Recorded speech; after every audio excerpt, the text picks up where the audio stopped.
Hello, happy Sabbath, happy Sabbath, happy Sabbath to you all. It's my pleasure today to welcome you to another beautiful Sabbath that God has given us. We're excited that you are there. I hope you had a wonderful week. We are still in our homes. This pandemic is still on. We were expecting that we'll hear from Michigan Conference of Headquarters about the reopening of the church. The communication we got is that the stay-home order has been extended up to the end of the month. So we are still continuing to have a virtual worship experience. We just want to thank God for what He has done, because He has given us this opportunity that each and every Sabbath we can still minister to each other. So today we are privileged that we can also have another worship experience. But before we go into that worship service, allow me to make a few announcements. The first announcement is that we are still encouraging you to remember your God, being faithful to God by returning your tithe and offerings. Our Cash App tag and our phone number are displayed on the screen, so use the Cash App tag, or you can also contact us by using the church phone number. From the leadership of Michiana Malawi Sda Church, we just want to assure you that we are praying for you and we wish you all the best, and may God protect you. We know we are living in a difficult time, but God is still with us. It's a memorial weekend. It's a special moment when we remember people that lived a selfless life, putting their interest behind just because they wanted to save this country. So we just want to pray for those. Some of them even died. Some of them right now they are suffering because of conditions that they were in. So we just want to praise God for allowing such kind of people who saved this nation, and wherever they are, may God bless them. We are continuing to worship God today, and it is my privilege to introduce the speaker for the hour. Our speaker today is none other than Pastor Wyson Medson Eliya. Pastor Wyson Medson Eliya is not very new. He's a well-known pastor. He has served in Malawi in various capacities as a church pastor, but also he served before coming to United States of America. He served at South Malawi Field as executive secretary.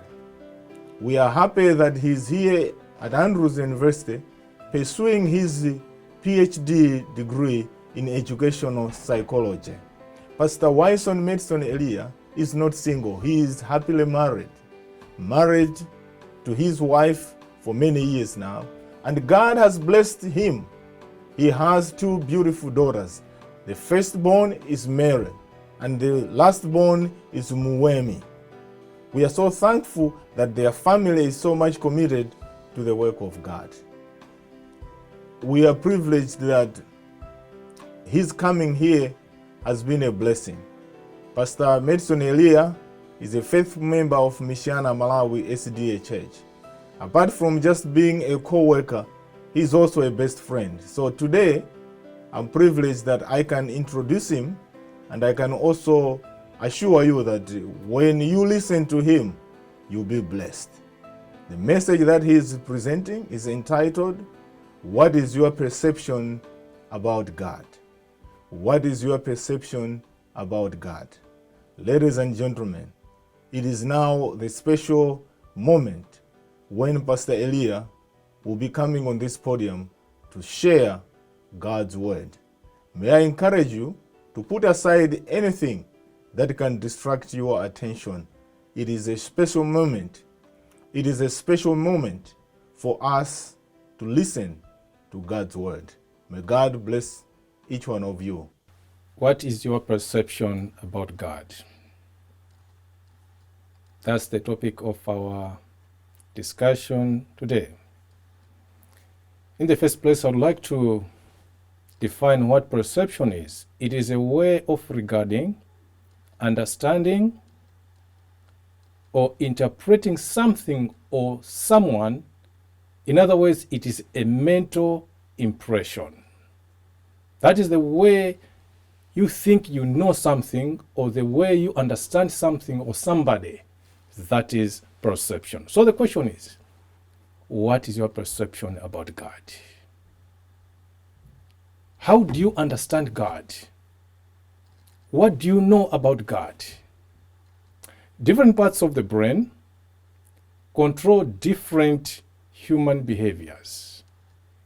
Nothing is accidental as far as human behavior is concerned. Every behavior human being demonstrates, whether towards fellow humans, in the society, or God, the Creator, is associated with a certain region of the brain that regulates or controls such a behavior.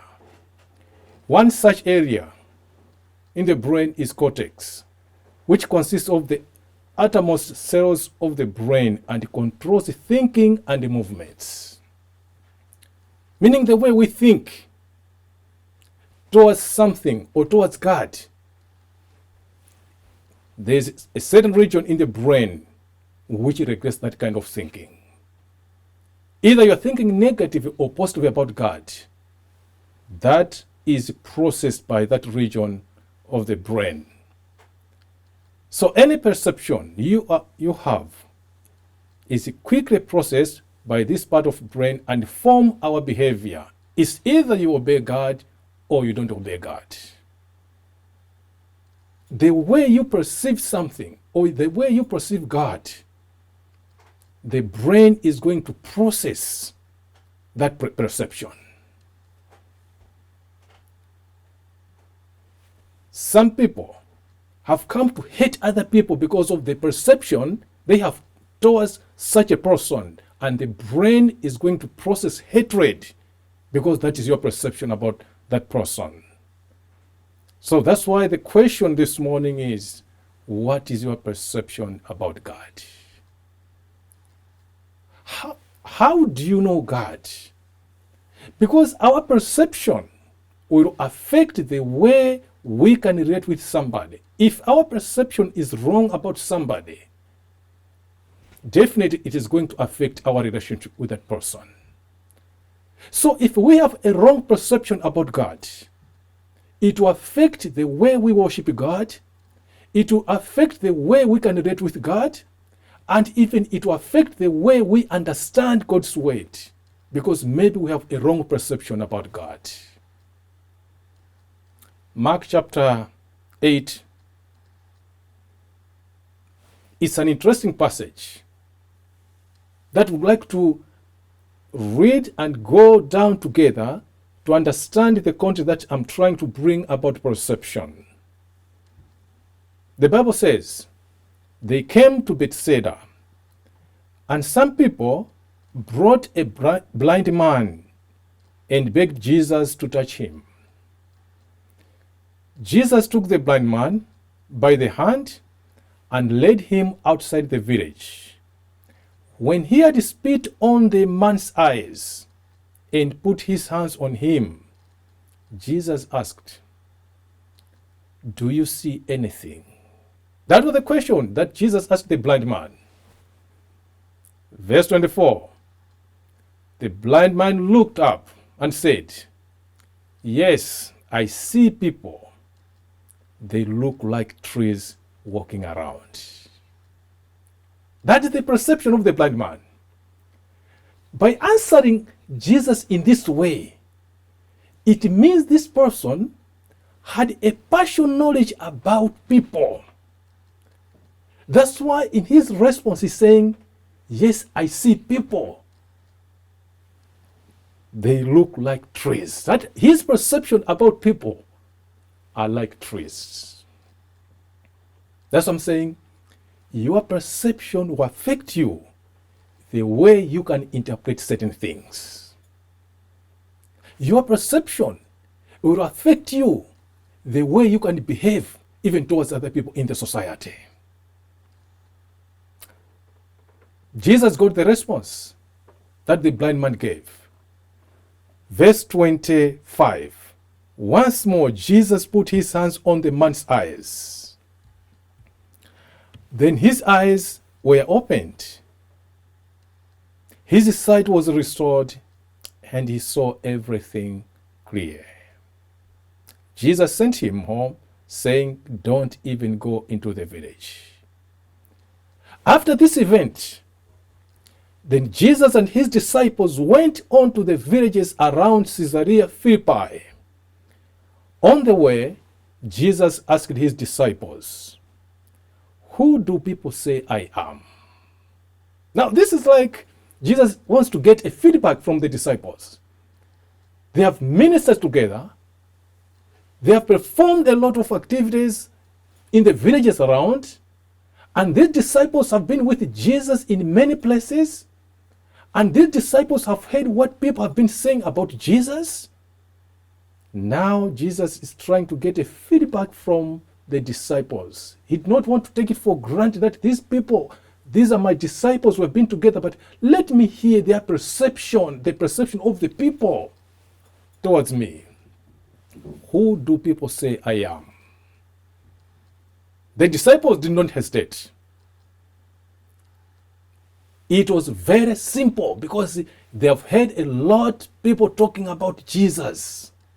They have heard people talking about their perception about Jesus because of what Jesus performed in their society. So they said, "Some say you are John the Baptist." But also there are some people in the society, they say, "You are Elijah." But still there's another section of people who say, "You're one of the prophets." Now you can see the perception of the people in the community towards Jesus Christ. Whatever Jesus did, they had a different perception about him. People say, "Oh, the way he's doing, he must be Elijah." Others say, "No, I think it's just one of the prophets." There was no answer which says, "You are the Son of God," that the people from the community had said to the disciples. Then Jesus did not stop there. He said, "Okay, I've heard what the people, the perception of the people in the community are saying. Now to you, my disciples, who do you say I am?" Despite what people are saying about me, forget the perception of the people in the community. But you, people who are close to me, who do you say I am? Peter answered, "You are the Messiah." Friends, dear saints, what is your perception about God? There are some people who claim or they have a perception that they know God. There are some Christians with that full perception that we know everything about God, but surprisingly, they do contrary to God's expectation. They are irresponsible in their actions. We are irresponsible in our actions, yet we claim that we know who God is. What is our perception about God? Do we really understand who God is? Do we really understand our church? Because some people, they have a perception that we understand the Seventh-day Adventist church. The question is, if you understand the Seventh-day Adventist church, do you really understand the needs of this church? And how do you meet the needs of the church which you claim you know more about it? And if you understand God, do you fulfill your obligation to God as somebody who understands and knows God?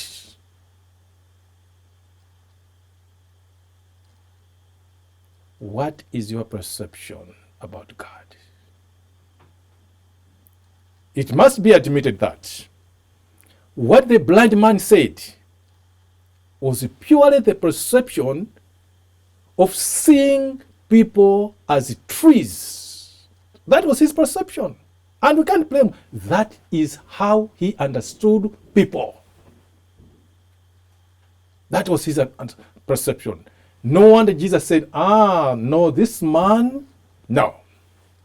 He has a wrong perception because I see people like trees. Jesus said, no, something is wrong. This person has a wrong perception about people. That's why Jesus touched him for the second time and his sight was restored. His perception about people was changed when Jesus touched him.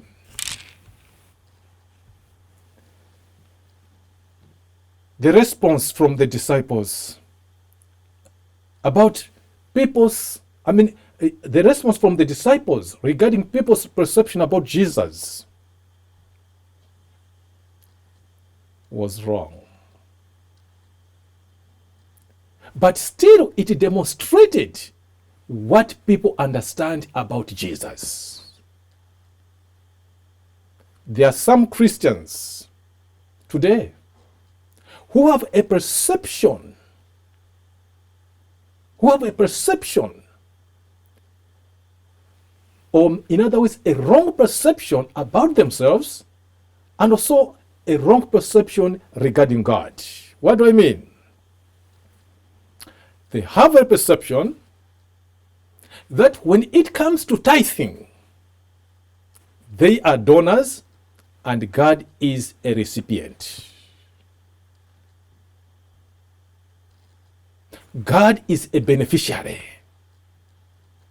I want to submit this afternoon. It is a wrong perception. There are some Christians who have a perception that by returning tithe, they are doing God's favor. I want to submit that it is a wrong perception. We are never donors, and we are not doing God any favor. Because, a donor will set some conditions. For me to do this, you have to do ABCD. Friends, donors can choose to give if you meet the conditions or not. You and I, it is our obligation. It is our obligation, and God will never get poor because we don't return tithe. We are going to be the victims of our unfaithfulness. So because of that wrong perception that we are donors, that's why today there are so many Christians who are not faithful in their obligation and their responsibility towards God. Because they regard themselves, their perception is, we are donors. So today we can give, today we cannot give because we are donors. That's why Jesus asked the disciples, who do you say I am? What is your perception about me? The same question that Jesus asked the disciples, that's the same question that we can ask ourselves. What is my perception about God? Do I really understand who God is in my life? Do I really know who God is in my life? And do I really know what God means in my life or not? As I said before, there are some people who claim to know their church, yet they demonstrate ignorance in the way they behave in their own church. Because they don't meet the needs of the church. They don't know the needs of the church. What a wrong perception it is.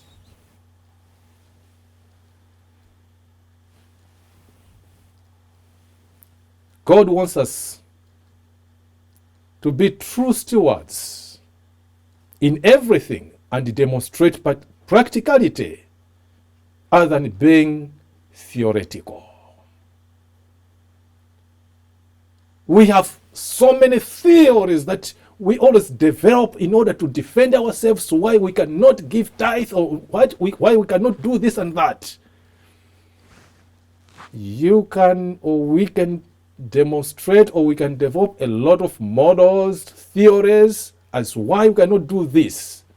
But remember, we have an obligation to God to become true stewards if we want to become candidates for heaven. If we want to become candidates for heaven, we have the responsibility to become true stewards before God. If we really claim that we know who God is in our life. That's why the question that we should be asking each and every time is, what is my perception towards God? Forget to look at other people. Forget about what other people are doing. But what is your perception towards God? And do you do the right thing that God is expecting from you?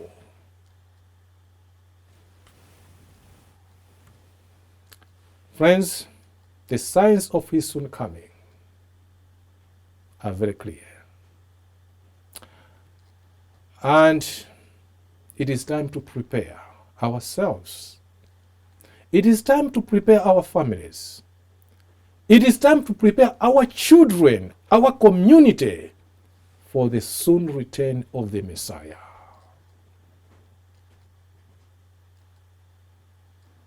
Who do you say Jesus is? Blessed are those who can proclaim like Peter. When Jesus asked the disciples, who do you say I am? Peter came out very quickly and said, you are the Messiah. May God touch our brain cells to have a right perception about him as he did with the blind man. The wrong perception that we have lived with for a long time about God, about our church. If God can touch our brain cells, God will give us a right thinking about him, about our church. Matthew chapter 24, verse 13, the Bible says, but the one who remains faithful to the end will be saved. The one who remains faithful to the end will be saved. Are you a faithful steward in your tithe and offerings? The history of the earth is closing.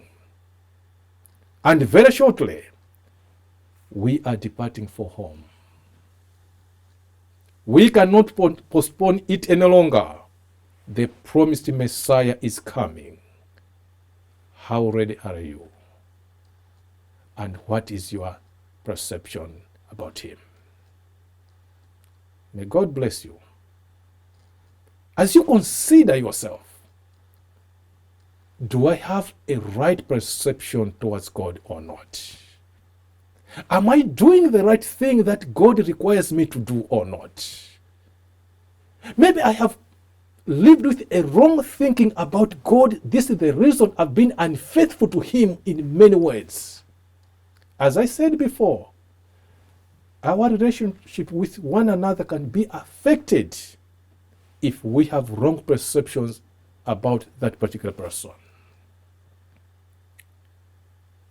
We hate some people for no good reason because we have developed a wrong perception about them. The question, what is your perception towards God? Are you ready for his coming? Can you say like Peter who said, you are the Messiah and you deserve to be worshipped and to be trusted? May God bless you as you think about that question, about your perception about him. May God bless the reading of his word. Amen. Let us pray. Our faithful Messiah, you have spoken to us. The challenge remains with us. to question ourselves about our perception towards you. Maybe time has come for us to change the mindset that has been with us for a long time. Father, we know you are coming soon to take us home. The signs are very clear. You had said about your coming many years back, but now we can tell that yes, your coming is very close. May you, Father, speak to each one of us separately to fully understand about the time in which we are living in and to prepare our hearts for your soon coming. It is our desire to be the candidates for your kingdom. May you bless those, Father, who have listened to your gospel, who have listened to your word this afternoon, so that this word should not go in vain, but should touch somebody to change his or her mindset towards you. For this is our prayer in Jesus' name. Amen.